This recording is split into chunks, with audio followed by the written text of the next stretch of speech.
Welcome to Geneva's Bizarre Adventure, War Crimes in Anime and Video Games. I'm Misfit Wizard. I'm Wheelie Wheelie Legs No Feely. And I'm T-Chunka. Just so everyone's aware, this is an 18-plus panel. If you didn't know, there will not be any spoilers. And again, 18-plus. If there's a child here, this is your fault, not mine. There will be some imagery that some may consider gruesome. So just as a heads up, if you do think that any children are here. All right, so I'm going to be doing all the fun, boring talking. They're going to talk about all the fun stuff. But we got to learn. We got to make it educational. So what are we going to be talking about? The Geneva Conventions, when they were established and why, how video games, animes, and comic books violate them constantly. We're going to be talking about Star Wars, Gundam, Metal Gear Solid, Spec Ops: The Line, Call of Duty Black Ops, just Call of Duty in general. Call of Duty in general is just War Crime Central. And at the end, we will have a quiz, so please pay attention. It's called, Is it a war crime or just morally inhumane?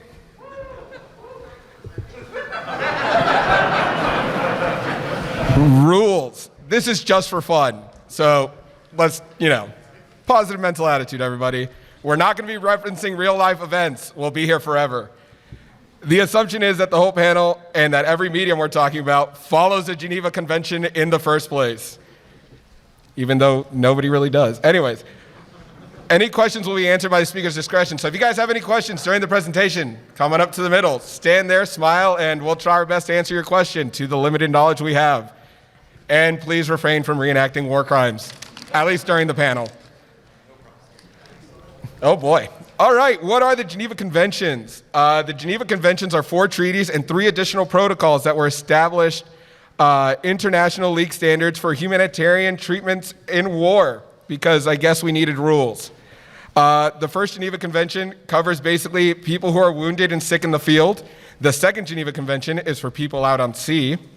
And the third is for treatment of prisoners of war. And the fourth is protection of civilians during times of war.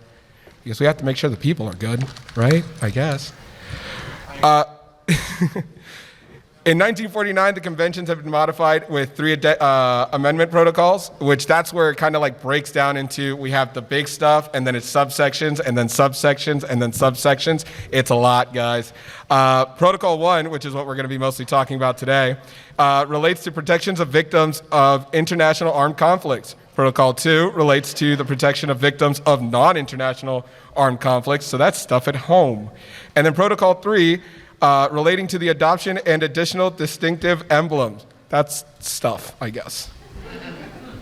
All right, Protocol 1, back in the saddle. Article 1 states that the conventions apply to armed conflicts in which people are fighting against colonial domination and alien occupation and against racist regimes in excess to their rights of self-determination. By the way, I was in the Marine Corps, so reading's really hard for me, so if I stutter up, please forgive me. I left my crayons at home. Which have been interpreted as favoring terrorism and denying protections to Israel since the United Nations General Assembly Resolution 3379, Xenoism is racism, was in effect at the time. So basically, don't be a dick.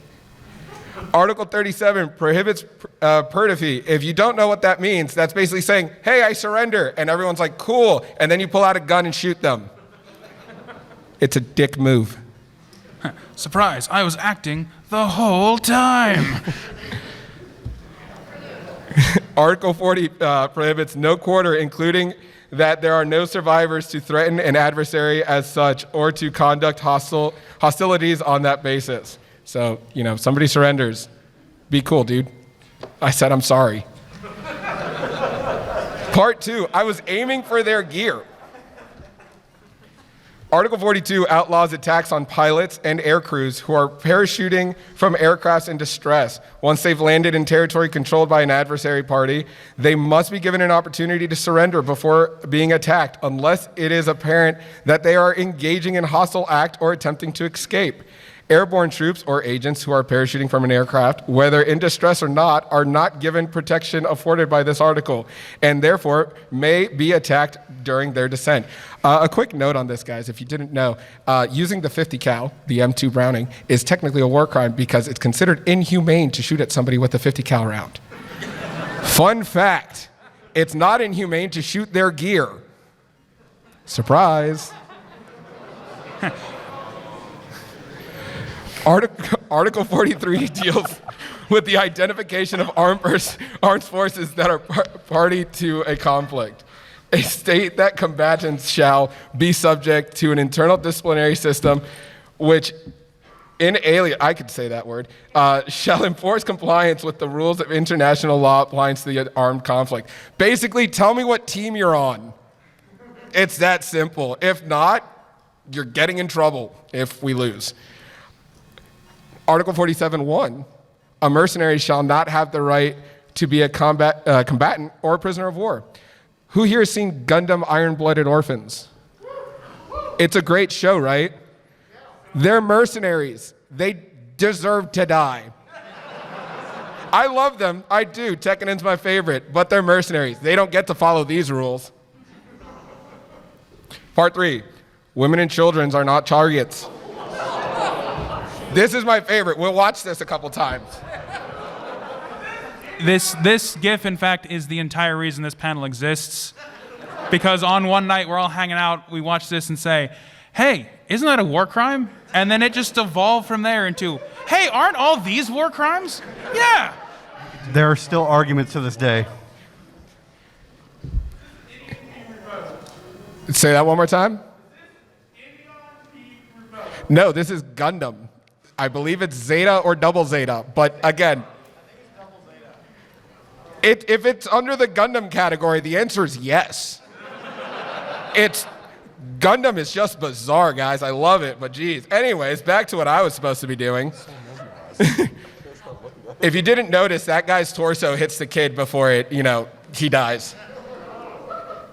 Whee! Anyways, Article 51 and 54 outlaw indiscriminate attacks on civilian populations and destruction of food, water, and other materials needed for survival.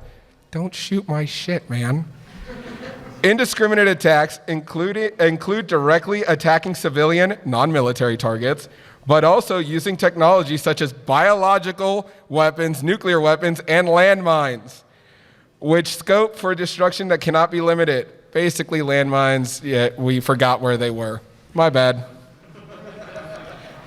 A total war that does not distinguish between civilian and military targets is considered a war crime. That's the first time they directly state that, by the way.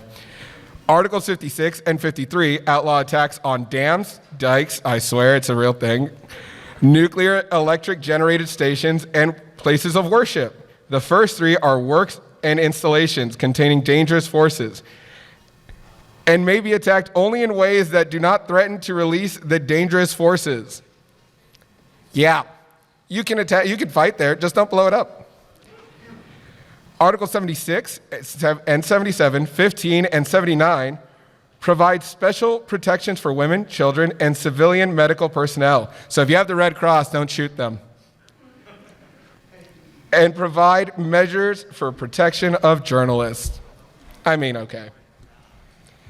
Part 4, I swear this is the last one. Article 77 prohibits the conscription of children under the age of 15. Nobody told Gundam. Into the armed forces. It does allow, however, for persons under the age of 15 to participate voluntarily. Amuro did not volunteer. I'm just pointing that one out. Articles 43 and 44 clarify the military status of members of guerrilla forces, combatants, and prisoners of war. I swear I can read. Status are granted to members of dissident forces when under the command of a central authority. Basically, oh my God, guerrilla warfare is okay if somebody's in charge. Then they can get blamed. Article 35 bans the weapons that cause superfluous, thank you, my friend, You're very welcome. injury or unnecessary suffering. Yeah, so if it doesn't kill you quickly, like white phosphorus. Well, this one's also known as the kneecapping rule. You can't just go up to someone, shoot him in the kneecap with a shotgun and say, ha-ha, and walk off. This is where Metal Gear comes in. Metal Gear likes abusing this one specifically a lot. Look, if it's the core mechanic of the game. Come on. You got to have a premise somewhere. Is it? One of them. That and shooting animals with a tranquilizer dart and putting them on a balloon. Balloons are fun. Which is technically also a war crime. As well as means of warfare that cause widespread, long-term, and severe damage to the natural environment. Agent Orange. Anyways, Article 85 states that a war crime to use one of the protective emblems recognized by the Geneva Conventions to oppose the deceiving forces. So basically, this is the one time I'll reference because it's the one that I know, is when German forces dressed up their tanks to make them look like tank destroyers, and they were like, we swear, they just so happen to look the same. Anyways, don't make your stuff look like your other teams. It's cheating. Oh, weapon bans. Not all toys are for everyone. So the weapon bans kind of fall into that category where it's under a lot of treaties. So we're not allowed, it's not just the Geneva Convention, but explosive projectiles greater than 400 grams, expanding flattening bullets, poisoning, chemical, biological, incendiary, and blinding laser weapons. So any Warhammer fans, we're not getting our las guns. No. Fragmentation weapons, undetectable via X-ray, mines, booby traps, boobies, similar devices, and anti-personnel mines, explosive remnants of war, and cluster munitions. Basically, if you left the landmine, you're a dick, and cluster munitions are the stuff that blow up in the sky and do widespread damage over a mass area. All right, war crimes in a galaxy far, far away. I'm going to hand this off to our special guest, Heavenly. Can you read it from there? You're asking a lot if I can even read. I believe in you. But I can't read. War crimes in a galaxy far, far away. Star Wars has a lot of death. A lot of death. There was a thing called a Death Star. Did you know that? There was a Death Star. Wait, what? Yeah, there's a star. Dude, for dying. spoilers. Oh, by the way, spoiler warnings if you haven't seen these ancient-ass things. But you said there were no... Anyway, I'm not talking about old Han getting stabbed by his whiny kid. I'm talking tactical nukes hitting planets and deleting whole planets from existence. Lots of this stuff was partially retconned or changed because Disney wanted to move away from the admittedly random-ass shit that people would make up in the extended universe. There's so... You just gave me an idea for a panel next year. Let's go. Here's some of the crazy stuff that has happened in the Star Wars universe. The Mandalorians start their proud history of genocide. The destruction of Basilisk. 4017 BBY. I forgot what that stands for. Do you remember what that stands for? I don't... Whoever can tell me what BBY stands for gets a prize on the table. First one up to the microphone. Don't run. Don't run. This is a safe and very nice environment. Oh, no, that's not fair. Oh. He was Battle before Yavin. There we go. You got to pick a prize on the table. The prizes are a ukulele, 2 dice, Pacific Rim, because that's a war crime in and of itself, Uprising specifically. I'm going to master this ukulele. There you go. And a stretchy soldier man. The ukulele is a war crime against the guitar. That's so messed up. Fought near the beginning of the Great Sith War, this was the first notable genocide, notable genocide that the Mandalorians committed. They were so good, people don't even remember the races they killed. Oh my God, you're right. Yep. Okay. Yeah, nobody talks about that one, but In it's fairness, fine. if you kill all of them, is anyone going to remember? What's Alderaan?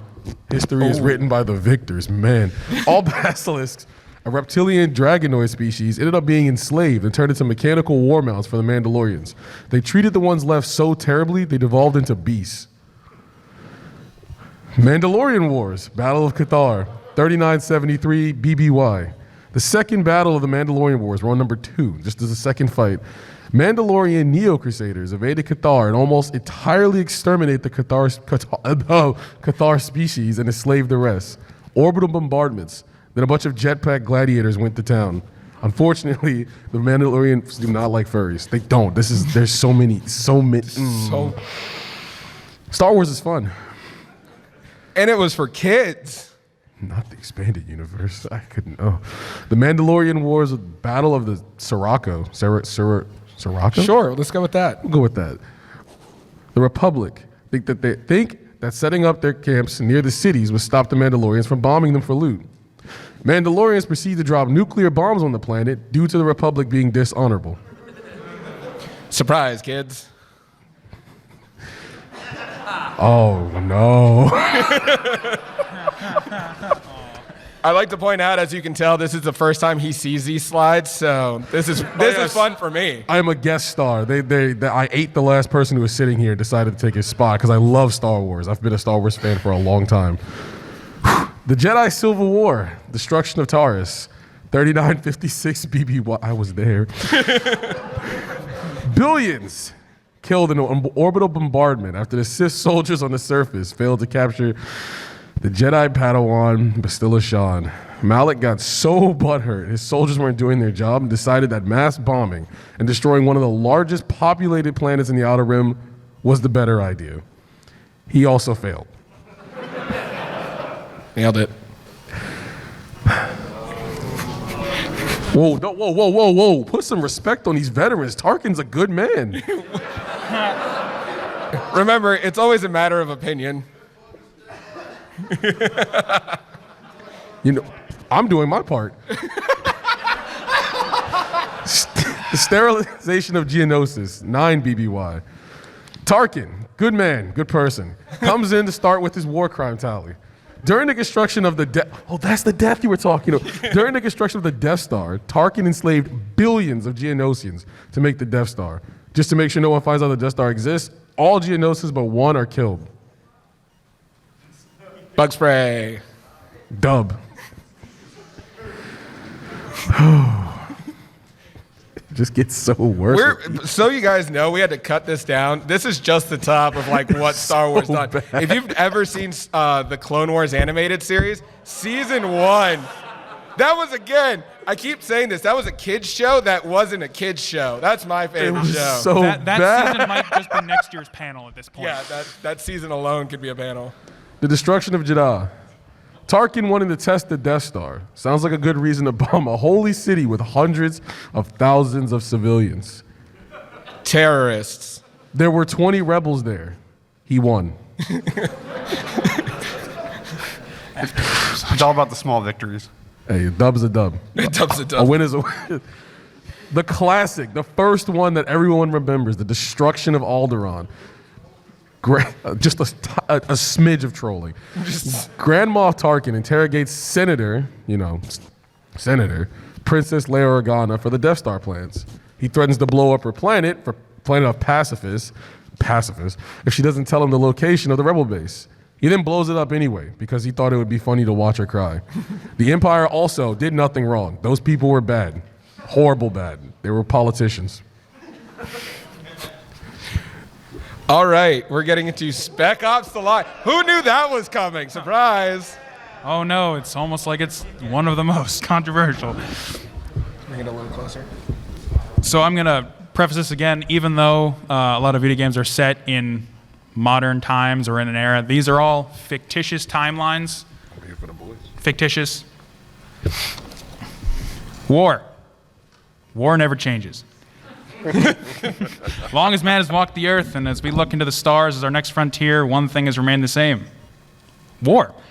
We fight amongst ourselves for reasons ranging from internal strife to world-encompassing conflicts that threaten to wipe generations from the planet.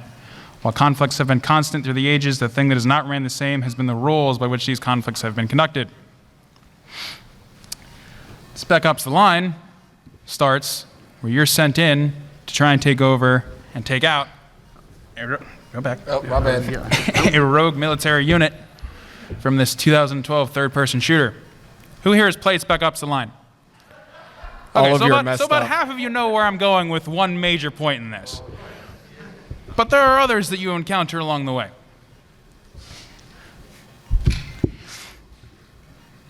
Go back. We're jumping the gun, our bad. You're going to be fighting some questionable battles and committing some questionable choices. There are some choices in this game that you have no choice. You have to commit the crime. But there are others that the game gives you the option to commit. Now you can move on. First major one and most obvious one everyone's going to know of is the depot. You're fighting at an area called the Gate. The Gate is where there's a huge military depot that can get in and out of the city.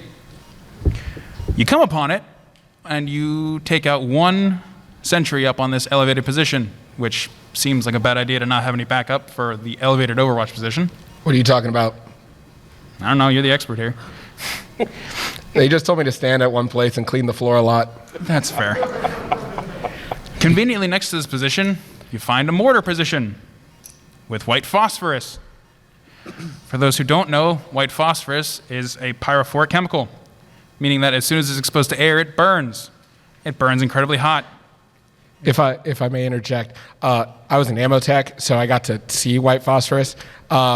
We don't use it against targets, but we use it to mark the area because it's smoke and it doesn't get blown away.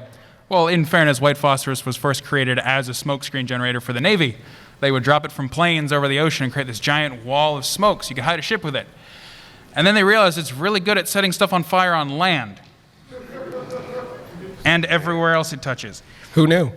So it burns at about 1,500 degrees Fahrenheit, and for those who don't use freedom units, that's a bit over 800 degrees Celsius. And no, it does not care where you are, where you're from, who you are, who your family is. It's going to burn you, your truck, your weapons, everything it touches until it burns itself out. You can't put it out with water. You can't put it out with a fire extinguisher. If it gets stuck in your skin, your best bet is to have your buddy take his bayonet and dig it out of you, because that's the only way it's getting off of you.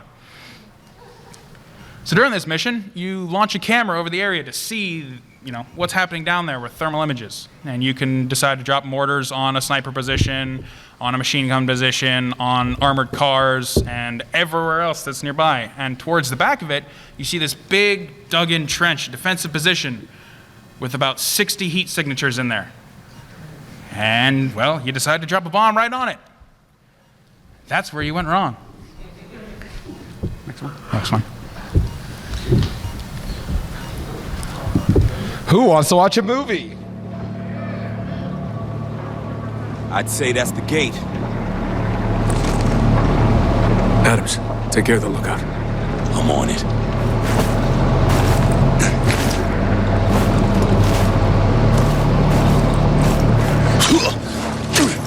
Sweet dreams, bitch.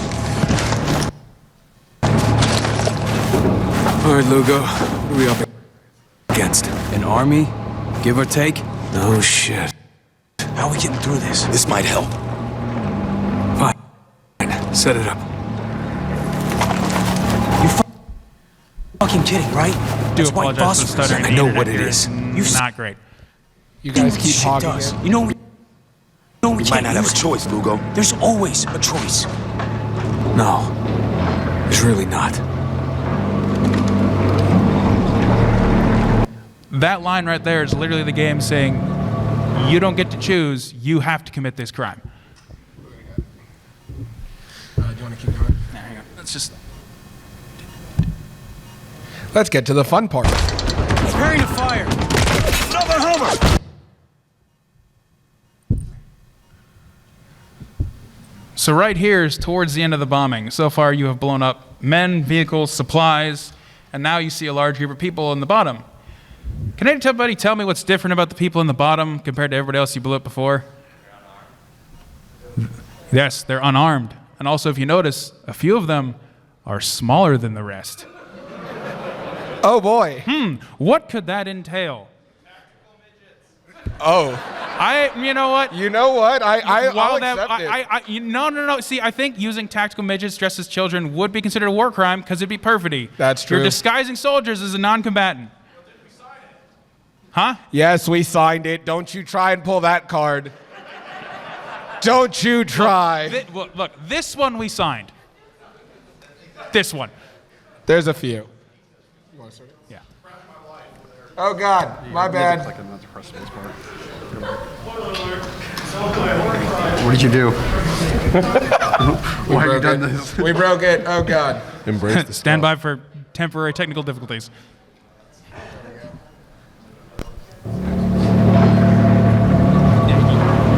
I'd say that's the Gate. We got this. No one's moving. It's over. Right, Show you Walker. guys all Okay. of the violence. We're done. Oh, warning for anybody who doesn't like anything. Let's get down there. Grotesque. Want to reach This that is gate before a lot. reinforcements arrive.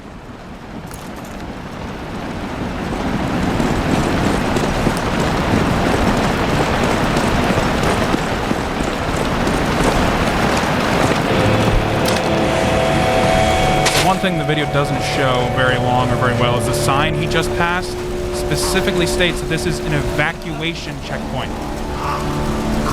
So this means that there are supposed to be civilians. They didn't look down and read that before they started bombing. They didn't teach us to read. Stop talking.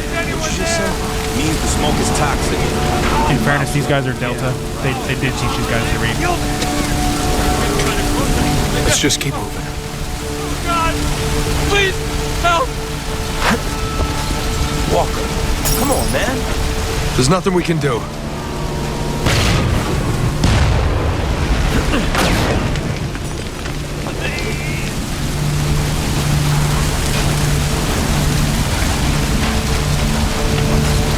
Come on. He's already dead.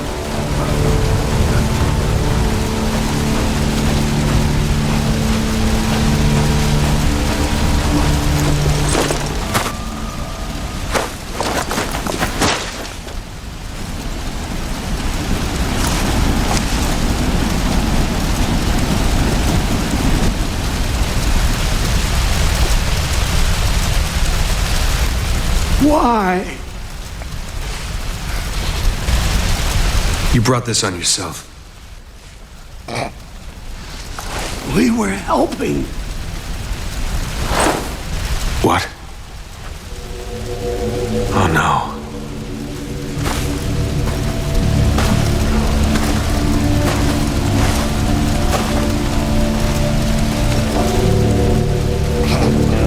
My, if it isn't the consequences of my own actions.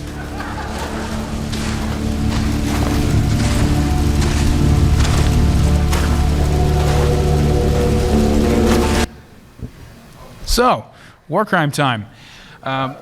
Obviously, as you saw, he killed civilians. Specifically, he killed about 50 men, women, and children because he didn't pay attention or use his better judgment when it came to his indiscriminate dropping of white phosphorus. Now, there are times where there are provisions for fighting against civilians, per se, like you take over an area and you liberate them from an invading force, but they decide to take up arms against you.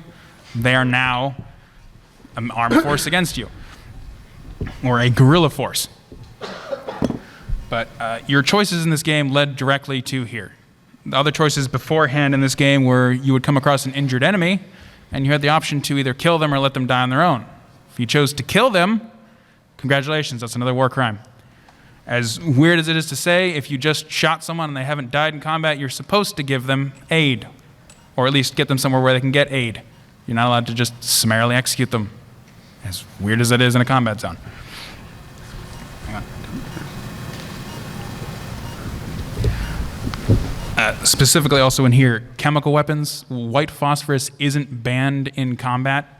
It's actually commonly used on tanks for defensive roles and by infantrymen in canister grenades for smoke. But if you're saying, hey, I'm going to throw this smoke grenade into that small enclosed space full of a lot of people, yeah, that's probably going to be a war crime. Next one. 2 more bonus ones. Later on in the game, you'll come to an overpass where you see 2 men hanging by their wrists. One of them is a soldier from the rogue unit that took over Dubai. The other one is a civilian. You'll hear over the radio you're to make a choice. Kill the soldier who murdered a man and his family because he attacked them, or kill the civilian because he stole water in an area that they're already low on water. Which one should you choose? Neither. Yeah, the answer is neither, because summarily executing a prisoner is, fun fact, a war crime. Doesn't matter if that soldier went rogue and killed civilians, he still has to stand trial. And that civilian is, well, a civilian. If he committed an act of terror or fought against them, he's supposed to stand trial as well. Now, in the game, you can choose to shoot one or the other, and the game lets you go. Or you can choose to try and shoot all of the soldiers who are hiding above you. While you can kill all of them, it's easier to just, commit the war crime and move on from there. It's video games. It's what happens. The final war crime that the game makes you commit is you help a CIA agent who is trying to take down the rogue unit. He tells you, I want to attack their supplies, make it hard for them to continue the fight. What he doesn't tell you is that he's actually there to blow up the entire water supply for the entire city of Dubai. Specifically so he can commit genocide against them so that they cannot tell the rest of the world what happened here because he doesn't want to face backlash for it. As you Wait, saw, you're telling me he doesn't want to get charged for the war crimes? it's incredible what people will do to get away with stuff. And, you know, it's the CIA. What do you expect? 3-letter agencies. Yeah, and going back to it, water is a natural resource. Natural resources are to be left alone. That includes food, crops, livestock. There's an entire provision specifically about trees. So when you're driving in a tank in a video game, you think, huh, can I run that tree over? Oh, I can. Congratulations. It's a war crime. Sort of like when you load into a game and say, huh, is there friendly fire? Fine in a video game. Totally cool in a video game. Real life, not so much. That's not as cool. Friendly fire until it isn't. Friendly fire is not. Incoming fire has the right of way, and Mr. Grenade is not our friend when you pull the pin. So now we move into the fun one. Yes, we get that this isn't. 宇宙世紀0079 1月10日サイド2ハッテのマザーバンチアイランドイフィッシュはラグランジュポイントを離脱し地球へ Remember, this is called the 1-year war until it wasn't. So this is Gundam. As we all know and love, it's all war crimes. And Xeon, well, they did nothing wrong. I know, Sir? that's the joke. That's the This joke. is a Wendy's. Hello? I thought this was the Arby's. You have no proof. So Xeon likes to commit a lot of the really big ones that we all know and love, including dropping an entire colony on the Earth. 到達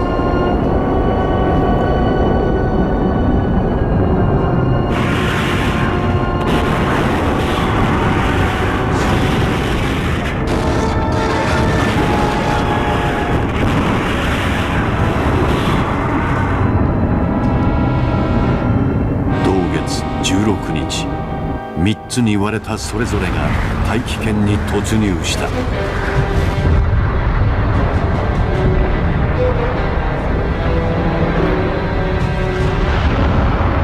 Yes. I'll get Yes, to that in a they minute.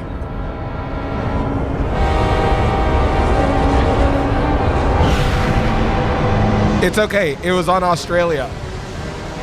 Look, everything there is trying to kill you. Why not have something from not their planet try and kill them too? アイランドイフィッシュの落下は All right, so Xeon. Xeon couldn't even abide by the 5-second rule. For those who don't know, on January 3rd, UC0079, at 7:20 in the morning, Xeon declared war on the Earth Federation. 3 seconds later, and I literally mean 3 seconds later, they begin to attack Earth's space colonies. Side 1, Side 2, and Side 4. Now, the one we just saw, that was Island Ifish of Side 2. Yes. The Zaku suits from Xeon penetrated the outer perimeter, got inside the city, and deployed the G3 nerve gas. They killed the entire population of that colony with a toxic nerve gas, and then decided to strap nuclear pulse engines on the outside and drop it into low Earth orbit. Xeon at least had the common decency to kill everyone on board before they dropped it on the planet. Now, why did they drop a colony on the planet, you say? They were targeting the Earth Federation's main base, Jaburo, which was an underground cavern in South America. It was designed to withstand any nuclear weapon known to man, any direct impact, anything they could think of. They did not think of what would happen if you drop a essentially 300 million times larger than the Hiroshima bomb nuclear weapon as a kinetic weapon. Wait, you're telling me they missed? Yeah, they did. They missed entirely. They spent a week getting it to the planet. They fought the Earth Federation in space with tactical nuclear weapons, and when Earth Federation decided, oh, they're going to drop that on Earth, let's start nuking it ourselves, the Earth Federation started nuking their own colony, trying to break it into large pieces, which also didn't work. So when it started to crash to the planet, they decided maybe we should stop dropping nuclear bombs on it. Well, on January 10th of 0079, it entered Earth orbit and broke into 3 large pieces. The main piece, which we all just saw and are still seeing Again and again. over and over again, slammed into Sydney, Australia. It created a crater about 500 kilometers wide, about 100 kilometers deep, sped up Earth's rotation to the fact that days were slower, created tsunamis that wreaked havoc across the rest of the world. The entire weather pattern, which had typhoon-strength storms, lasted for 6 years after this, and they missed their original target. Oh, and fun fact, this was called Operation British, which, of course, a colony in space is Operation British. And not even 3 or 4 days later, you know what they tried to do? They tried to do it again. This time, they failed, but they were able to wipe out about half of the Earth Federation fleet in the process. And luckily they failed, because if they didn't, honestly, the Earth Federation would have lost, and the entire Gundam would just be Zaku, the series. I don't see nothing wrong with that. The Zaku is a cool. And for death count, by the way, they killed billions of people. Not just in space, but on Earth. They wiped out approximately half of Earth population by just dropping the colony on it. This happened in a span of a single year. Yeah. Actually, all of what just happened in the space of a week. Oh. It was the start of the war.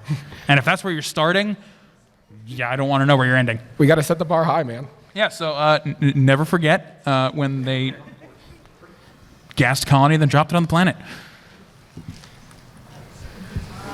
Now the one we all know, Call of Duty, or as I like to call it, the Wonka factory of war crimes. So what we have up here are only a couple of games. Those numbers you see listed, those are the ones that were just committed in those games. We're almost at 400 crimes on 5 games. So there's one character we know and love. Some of us love, some of us don't. Victor Reznov. The numbers, Mason. The numbers. The numbers, always the numbers. This man was introduced to us early in the World at War series, stuck with us into the Black Ops series, and not only committed war crimes himself, but had them committed against him. It's almost like, your actions have consequences. Say it ain't so. Amazing. So in our first game we see him in, he is one of the commanders in World at War for the Russians. During his tenure, he decides to tell you to shoot wounded soldiers. I gotcha. Shoot wounded soldiers, shoot fleeing soldiers, and execute surrendering soldiers. Can anyone tell me why it's bad to shoot a surrendering soldier? Thank you, that was a toss-up. You guys had me worried for a second. I gotta check, there's gotta be some air in the room somewhere. Yeah, you're right. You gotta know why we're here. So towards the end of our experience with him, he gets war crime committed against him. In Black Ops 2, they get sent off to hunt down a German scientist who's creating the Nova 6 gas. And we've all seen how that plays out. They go to the Arctic Circle to find him, hunt him down, and once they find him and his lab, his friends turn on them and throw him and your friend Dimitri from World at War into the gas chambers because they want to see what happens. Victor gets to be betrayed by his own people, which is a term called breach of trust, because you're supposed to trust your friends, right? If you're going out to the bar at night and your friend tries to be wingman, you don't expect him to break a bottle over your head, right? That's not being a good wingman. But it was for science. It was for science. But science is supposed to be at the house, not at the bar. Oh. The Nova 6 gas gets pumped in, and you get to watch the character you played at in World at War die a horrible death as he is dissolved away from the inside out. Yes. That's the player character? Yes. Yeah, the guy you watch die, that's Dmitry Petrenko. He is who you played at in World at War. That's Dmitry. That is the character you played in World at War. What? Are you having an external crisis on stage? Oh, shit. Heavenly, when we said spoilers, this included you. I think that's the last line. Oh, yeah. So now on to Metal Gear. I'm only going to be doing 3 and 5 because if we were doing all of them, we would be here for a year. Hideo Kojima's games are all war crimes. They're great games, though. I'm not saying I'm noticing a trend in Japan, but The trend is child soldiers, by the way. Imagine being a military veteran, going and saving children from being child soldiers in an African military, and then immediately making them your own child soldiers. I don't know, Venom. It's a little weird that you did that. it's not bad if I do it. It's fine. I'm the player character. Child soldiers is also a reoccurring theme throughout the Metal Gear series, so any other game, there's probably child soldiers. You can also commit your own war crime by shooting said child soldiers, but that's your own choice, and you shouldn't do it. You do get penalized for it at least, so the game at least tells you that's a no-no.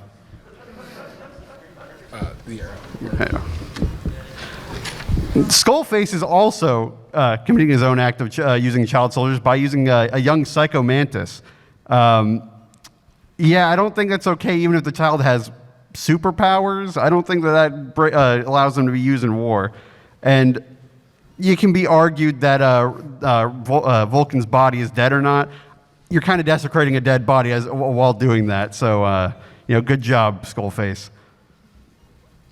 We have daycare. That's fine. Join Yeah. Diamond Dogs. We have a daycare service. Bring your kids to work.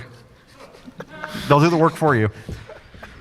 Boss, you killed a child. Great job. You're one of the best. Now, executions are a little more open-ended in Metal Gear. I mean, usually it's if you hold up a soldier and tell them to surrender and they drop their weapon and you shoot them, that's an execution. That's a war crime. If you put the soldier to sleep with a trank gun, not only are you committing a war crime by using the trank gun, you're also committing a war crime by shooting them after you've tranked them. Oh, God, you can do that? Yes. What the hell is wrong with you people? If you also hold up a soldier by holding them and having a knife to their throat, you're also having a hostage, which is a war crime. Snake just commits a lot of war crimes. But, again, I've never played Metal Gear. Aren't we Snake? Yes. Yes. And there's only a couple, I think, in the game that are not optional that happen by the game's choice and shows you executions.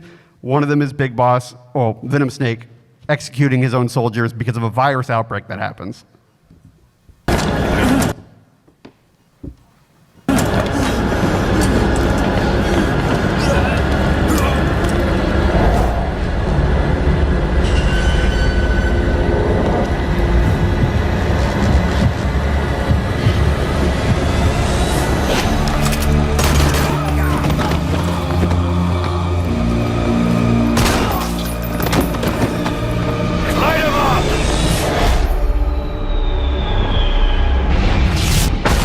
Snake's a good guy, I swear.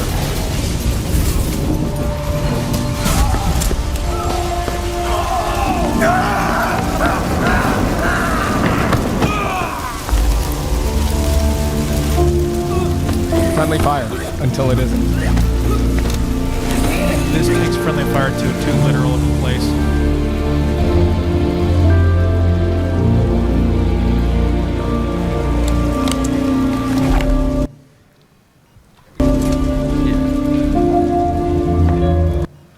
And throughout this mission that happens, you go throughout this sector of the oil refinery or the oil rig, and you shoot soldiers who are infected. So depending on how many soldiers that get infected, you will be killing more and more of your own units. There's a long list of torture in the Metal Gear series.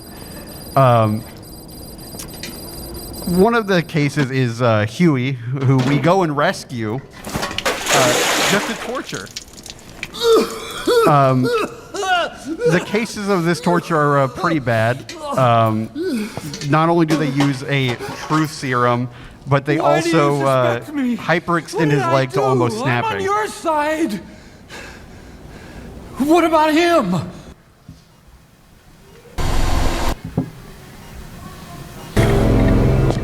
Actually, Oh, boy.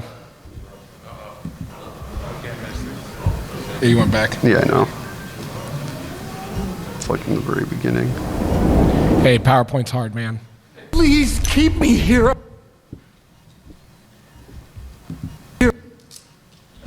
I know. I need protection.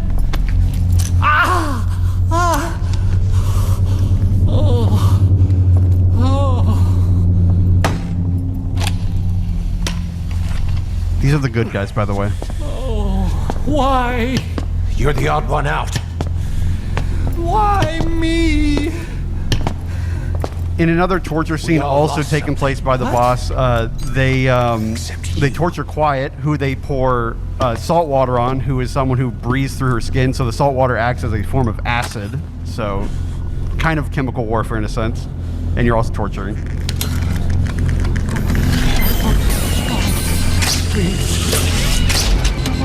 Don't.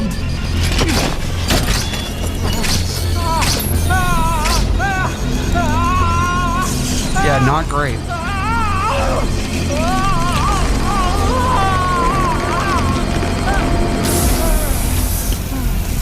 Stop. All right. Hope everybody enjoyed that. Skullface also does his own forms of torture, not only keeping POWs on a resort island, but he keeps these POWs with bolts through their Achilles tendons. Never going to be able to walk again. He also puts an aux port. Well, he shoves the headphone jack into Chico's chest, which that's kind of fucked up. And then they beat Paz, and then surgically implant bombs into her stomach, which go off after you save her. Now onto the chemical weapons that are in Metal Gear. Surprisingly, I thought there were chemical grenades, but the only chemical grenade that's used is tranquilizers. The peaceful approach.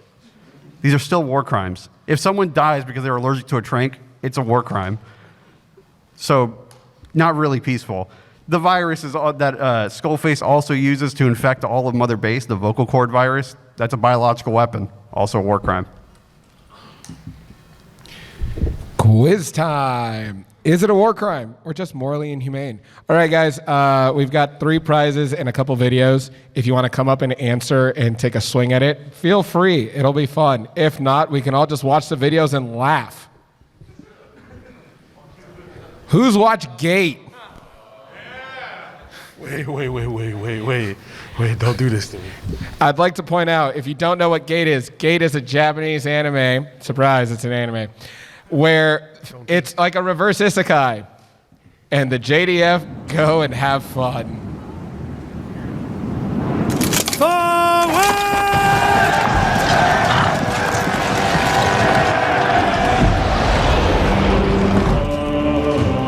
It's about time we join them on the battlefield. My lord! Your Majesty, it's the other kingdoms. They've departed to assault Alnus Hill, and Lord Rigu is set to join them. And the Imperial troops? My lord, no Imperial troops. None have been sighted on the hill. What was that? Why don't I see the Imperial army? They're not here, sir. That can't be.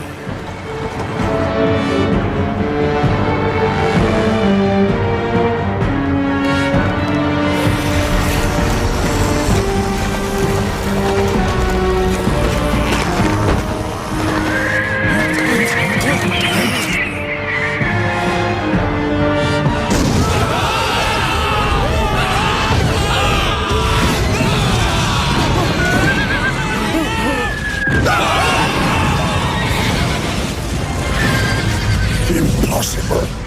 Is the hill erupting around us?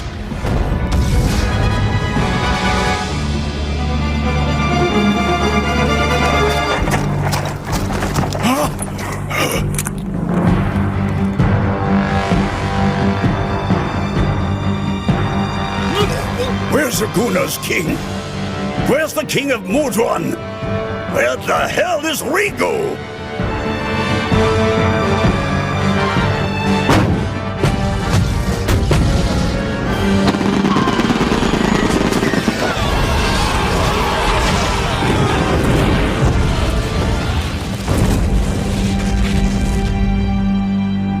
We brought over 100,000 of our own troops, but half of them are already... Alrighty. So what do you guys think for our first contestant? Not a war crime. He's actually right. It's not a war crime. Congratulations. Do you want to see if you can guess why it's not a war crime? The first part was they were very polite. Come closer to the mic. The first part was they were very polite and set up a sign to warn everyone. That's very important to any form of combat. You must delineate where you are actually going to have your area of operations to keep civilians away. Nailed it. Nice. Congrats. You win a prize. Your options are dice, Pacific Rim Uprising, or a stretchy soldier man. Woo! Goodbye, stretchy soldier man. No, it's not a war crime. It's not fair because you're fighting, against an imperial army with horses and swords and dragons versus modern artillery, anti-air, rockets, mortars, tanks, mines. Yeah, it's not fair, but it's not a war crime. It's just hilarious. Oh, it's hysterical. What do you mean? What do you mean? Whoa! What's the issue? What are you talking about? It's just a dog. It's a what dog. What are you talking about? What are you talking about? It's just an anime, guys, I swear. Am I tweaking? Isn't it just a dog?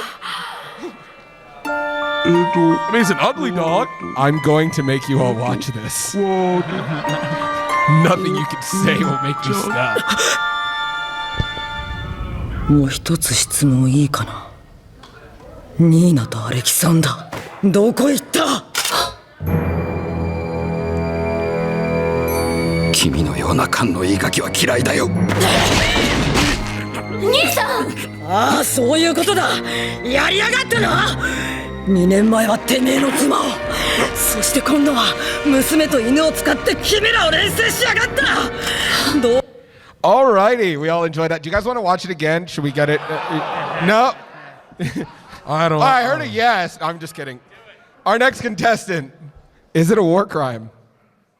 So I haven't actually seen the show. I'm going off of the context. It sounds like this guy was doing these experiments on family members, which I think would go against the one about the breach of trust.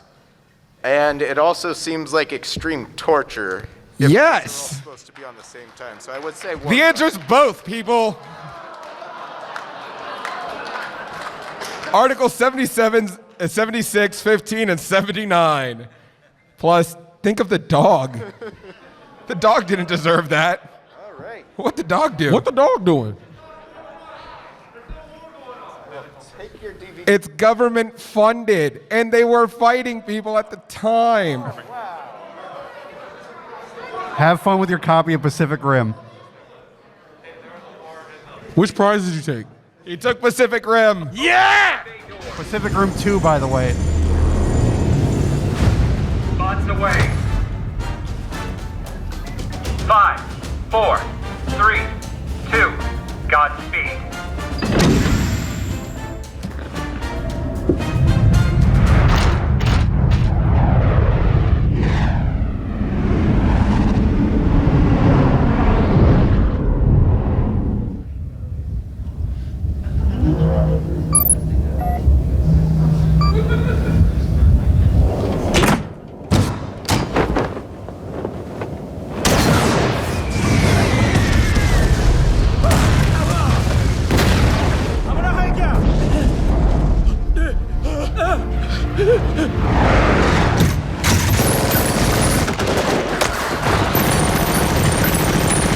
It only gets worse.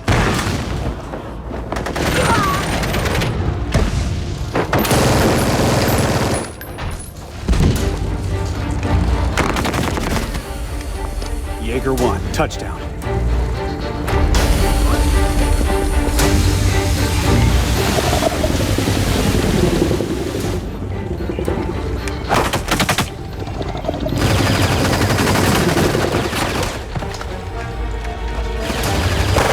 Alrighty, round 3 for our final prize.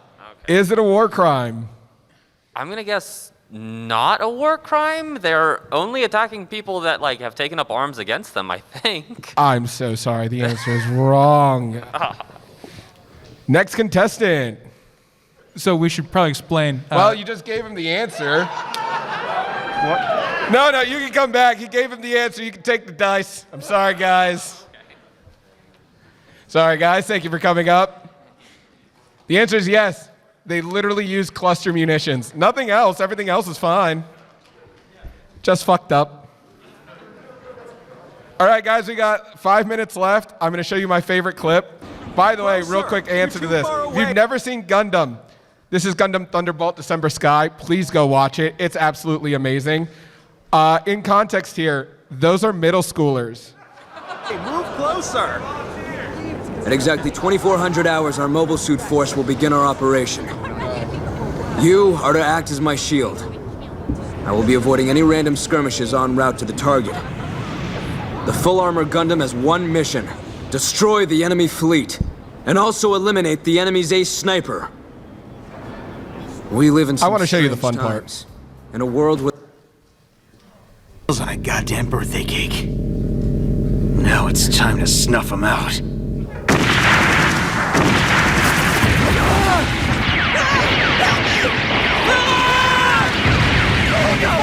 Hold your fire! The people have been hit! That is one Zaku doing this, by the way. Here we go. If I can keep them split up like this. This is gonna be a piece of cake. We have to remember our training! All right, just so we can get to the last video, the answer is God, yes. They're middle schoolers and GMs. That's literally the worst suit at the beginning of the war, fighting veteran Zeon pilots and Zaku 2s, Dom Troopers, and Galongs. I can never say that word. And then my favorite video to end this all. Life could be a dream. Life could be a dream. Shaboom. Life could be a dream. If I could take you up in paradise up above. If you would tell me I'm the only one that you love. Life could be a dream. Sweetheart, hello, hello again. Shaboom, and open we'll meet again. Boom, ding dong, ding dong, lang, lang, lang. Oh, whoa, whoa, bip, a bip, a dip. Oh, life could be a dream. If only all my precious plans would come true. If you would let me spend my whole life loving you. Life could be a dream, sweetheart. Every time I look at you, something is on my mind. If you do what I want you to, maybe we'd be so fine. Oh, life could be a dream. Shaboom, if I could take you up in paradise up above. Shaboom, and tell me, darling, I'm the only one that you love. Life could be a dream. Sweetheart, hello, hello again. Shaboom, and hope we'll meet again. Boom, boom, ding dong, ding dong, lang, lang, lang, lang, lang, lang, oh, life could be a dream. Life could be a dream, sweetheart.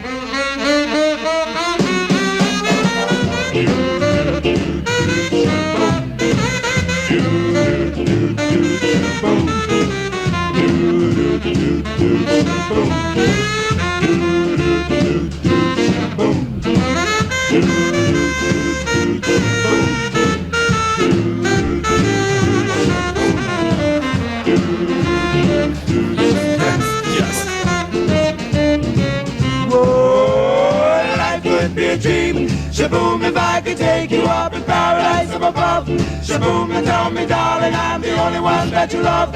Life could be a dream. Sweetheart, hello, hello again. Shaboom, and hope we'll meet again. Boom, boom, boom. Ding dong, ding dong, lang, lang. It's Gundam, people.